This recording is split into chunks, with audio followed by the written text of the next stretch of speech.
Hello बच्चों, चलिए प्रश्न को देखते हैं। प्रश्न है हमारे पास सारणिक जिसकी प्रथम पंक्ति के अवयव हैं a minus B, b plus c, a, b minus c, c plus a, b, c minus a plus b, c का हमें निम्न सारणिक का मान ज्ञात करना है। हमें प्रश्न के 4 विकल्प दिए हैं ए बी सी डी, जिनमें से हमें एक सही विकल्प का चयन करना है। चलिए सर्वप्रथम हम प्रश्न के लिए मुख्य अवधारणा लिखते हैं। मुख्य अवधारणा में हम किसी सारणी का प्रसार किस प्रकार ज्ञात किया जाता है उसका अध्ययन करेंगे। उदाहरण के तौर पर मान लीजिए हमारे पास एक सारणी है जिसकी प्रथम पंक्ति के अवयव हैं x1 y1 z1, द्वितीय पंक्ति के अवयव हैं x2 y2 z2, तृतीय पंक्ति के अवयव हैं x3 y3 z3। यदि हम सारणी का प्रसार द्वितीय स्तंभ के सापेक्ष करें तो सारणी का प्रसार कुछ इस प्रकार लिखा जाएगा। y1 की गुणा में हमारे पास आएगा द्वितीय स्तंभ और प्रथम पंक्ति के अवयवों को छुपाते हुए अन्य अवयव आएंगे x2 z2, x3 z3 plus y2 के गुणा में हमारे पास आएगा द्वितीय स्तंभ और द्वितीय पंक्ति के अवयवों को छुपाते हुए x1 z1, x3 z3 minus y3 की गुणा में हमारे पास आएगा द्वितीय स्तंभ और तृतीय पंक्ति के अवयवों को छुपाते हुए x1 z1, x2 z2। तो गुणा कुछ इस प्रकार होगी कि x2 की गुणा z3 से माइनस x3 की गुणा z2 से, x1 की गुणा z3 से माइनस x3 की गुणा z1 से, x1 की गुणा z2 से माइनस x2 की गुणा z1 से। तो किसी सारणिक का द्वितीय स्तंभ के सापेक्ष प्रसार किस प्रकार ज्ञात किया जाता है, तो निम्न प्रसार का मान हमारे पास आएगा y1 गुणा x2 z3 minus z2 x3 plus y2 गुणा x1 z3 minus z1 x3 minus y3 गुणा x1 z2 minus z1 x2। तो किसी भी सारणिक का हम द्वितीय स्तंभ के सापेक्ष प्रसार है जो निम्न प्रकार ज्ञात करते हैं। अतः प्रश्नानुसार प्रश्न में हमें सारणिक दे रखी है जिसकी प्रथम पंक्ति के अवयव हमारे पास हैं। हमें निम्न सारणिक का मान ज्ञात करना है जिसकी प्रथम पंक्ति के अवयव हमारे पास है a minus B, b plus c, a, द्वितीय पंक्ति के अवयव हमारे पास है बी माइनस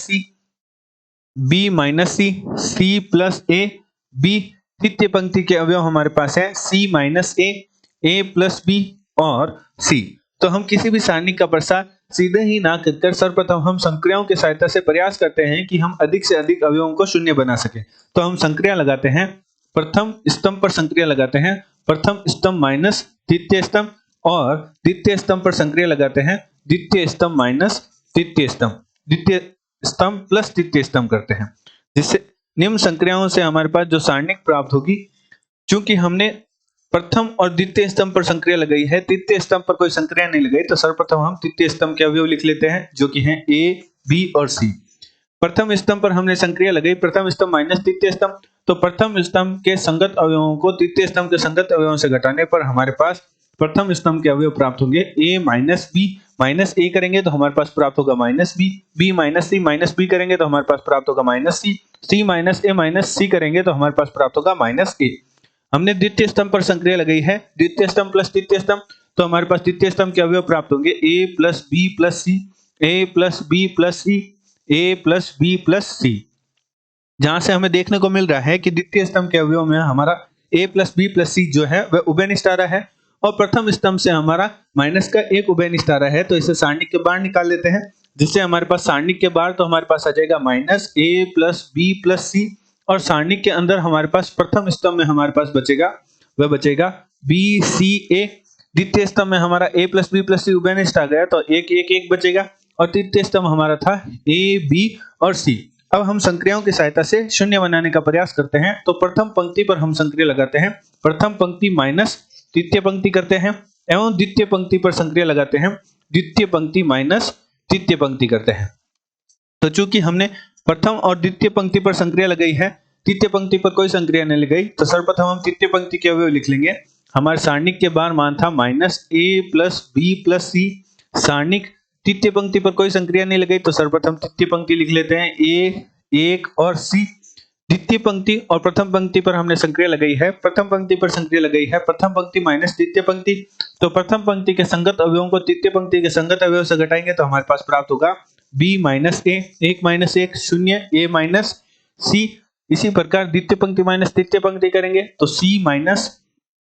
हमारे पास प्राप्त होगा माइनस ए, 1 माइनस 1 शून्य और बी माइनस सी। अब हम मुख्य उदाहरण अनुसार द्वितीय स्तंभ के सापेक्ष सारणी का प्रसार कर देंगे। तो हमारे पास प्राप्त होगा सारणी के बाहर तो हमारे है minus a plus b plus c, और हमारे पास सारणी के अंदर आ जाएगा शून्य की गुणा में कुछ भी करेंगे वो शून्य ही रहेगा, प्लस शून्य की गुणा में कुछ भी लिखेंगे वो शून्य ही रहेगा, माइनस ए की गुणा में हमारे पास आ जाएगा मुख्य उदाहरण अनुसार बी माइनस ए माइनस सी, और यहाँ हमारा आएगा सी माइनस ए और बी माइनस सी। तो गुणा कुछ इस प्रकार होगी कि बी माइनस ए की गुणा बी माइनस सी से, माइनस सी माइनस ए की गुणा ए माइनस सी से करेंगे तो हमारे पास प्राप्त होगा सारणी के बाहर हमारे पास था, सारणी के बाहर हमारे पास माइनस का ए प्लस बी प्लस सी है और ये माइनस का एक है। इस माइनस के एक को इस माइनस के साथ गुणा कर देंगे तो हमारे पास बन जाएगा ए प्लस बी प्लस सी, प्लस का आ जाएगा और हमारे पास अंदर बन जाएगा जो कि बनेगा बी माइनस ए गुणा बी माइनस सी माइनस ए माइनस सी गुणा सी माइनस ए।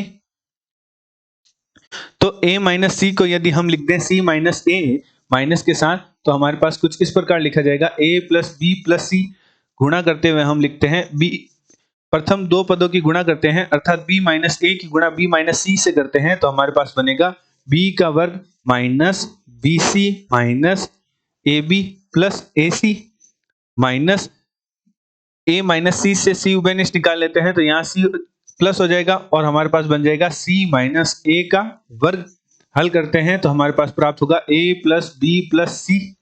की गुणा में हमारे पास आ जाएगा b का वर्ग minus b c minus a b plus a c, और चूंकि हम जानते हैं कि c माइनस ए के वर्ग का सूत्र हमारे पास होता है c का वर्ग प्लस a का वर्ग माइनस 2ac, तो निम्न सूत्र की सहायता से हमने c माइनस ए के वर्ग को खोल दिया।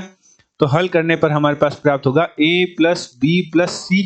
की गुणा में हमारे पास आ जाएगा b का वर्ग minus b c minus a b plus a c plus c का वर्ग प्लस ए का वर्ग माइनस 2ac। तो माइनस का 2ac में से एक ac जब जाएगा तो हमारे पास बन जाएगा a plus b plus c की गुणा में हमारे पास आ जाएगा a का वर्ग प्लस बी का वर्ग प्लस सी का वर्ग minus a b minus b c minus c A.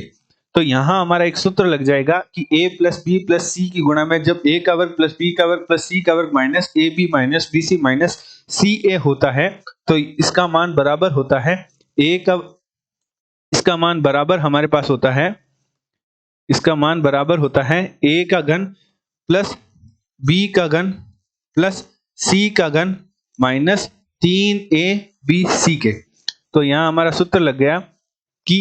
a plus b plus सी गुणा ए का वर्ग प्लस बी का वर्ग प्लस सी का वर्ग minus a b minus b c minus c है वह बराबर होता है ए का घन प्लस बी का घन प्लस सी का घन माइनस 3abc के। तो हमारे पास उत्तर प्राप्त हुआ ए का घन प्लस बी का घन प्लस सी का घन माइनस 3abc। चलिए प्रश्न के विकल्प देखते हैं। दिए गए प्रश्न में जो हमारा बी विकल्प है वह प्रश्न का सही उत्तर है। आशा करते हैं आपको प्रश्न का हल समझ आया होगा। धन्यवाद।